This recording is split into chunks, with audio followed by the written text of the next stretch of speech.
Piazza Navona. Stiamo arrivando.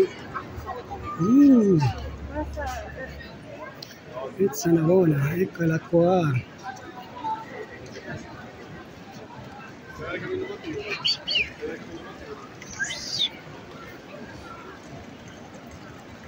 Guys, ito nga pala po ang Piazza Navona.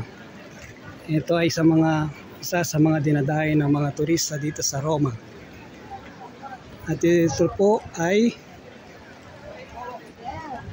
historical na dinadayuhan ng mga turista dito sa Roma. Makikita nyo po dito yung mga fountain. Napakarami nila. At meron pa isa sa pinakagitna. Makikita mo. At ito naman ay isa rin sa mga historical na simbahan ng Katolika. Kasi dito sa Roma, marami ka ditong makikita, bawat kanto makikita mo ang mga simbahan. Kaya ito yung mga dinadayo, nakita nyo mga turista, maraming nakain, marami ring mga nagpipicture sa mga monumentong ito dahil nga maganda. At nakikita nyo yung isa, marami dito. Tsaka dito, kahit yung mga nakikita nyo, nakikita nyo lahat ng mga tignan nyo, napakaraming tao. Kaya pinipilahan din to. Napakaraming makikita dito sa Roma na maganda. At pupuntahan naman natin ngayon ay ang papuntang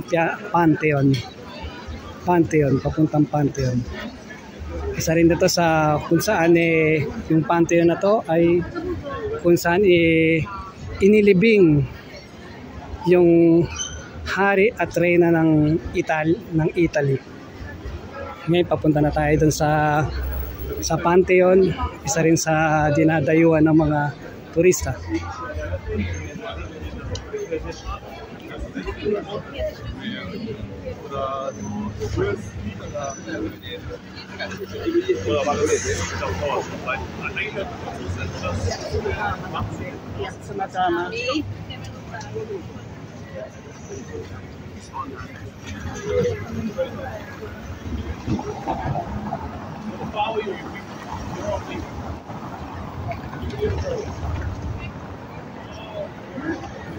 Just kind of thrown off. Yan, papunta na tayo dito sa Piazza Navona. At ito na, galing na tayo sa Piazza Navona at pupunta naman tayo ngayon dito sa Piazza sa may Pantheon. At tignan nyo naman kung gaano karami ang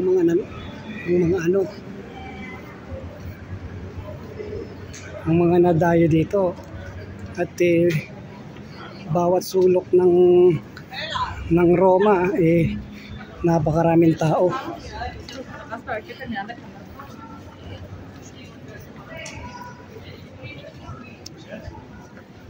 Kasi napakaganda dito sa Roma. Pag binisita mo, maraming ka makikita. Magandang museum, magandang kainan dito. Busog na busog ka na sa mga gandang tanawin, magandang museo. At ang mga pinaka-favorite nila dito, mga kinakain ay ang carbonara.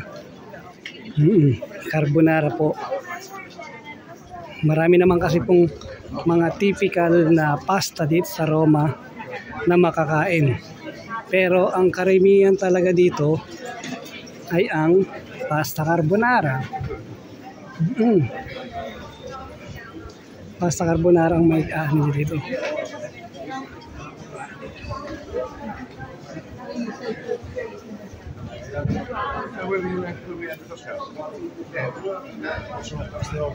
Mi raccomando, tanta vitamina C Yung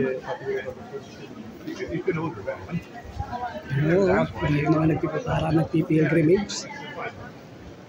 Sobrang dami ng mga nagpupunta dito.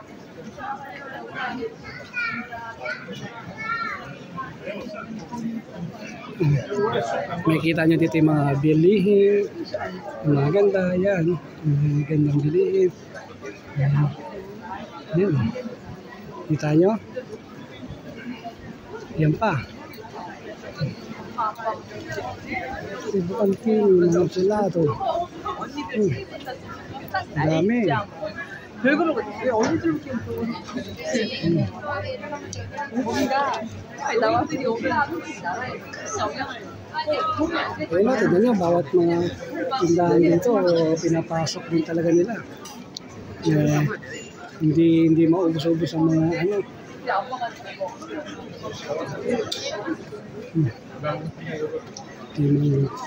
Monteforte, tiramisu.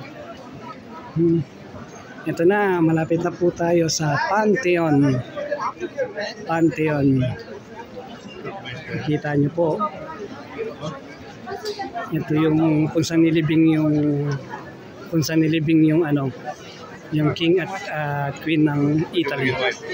Yan po ang Pantheon na tinatawag. Ayan po. Nakita niyo po ang Pantheon. Yan, pinipila niya. Nakita niyo naman po, ito na yung mga pilaw. Napakarami yan, haba niya. Yan, mga nakapila na yan. Mga nakapila na yan. Yan, mga nakapila na. Mga nakapila na po sila. Yan, sa dami. Ano nyo naman, kung kano karami. Kahit bawat kanto, may kita nyo. Ang dami mga nagpapapicture kung saan yung ano. Ayan po yung tinatawag na Pantheon, nakita nyo po. Ayan. Diyan po nilibing ang king and queen ng Italy. Nakikita nyo.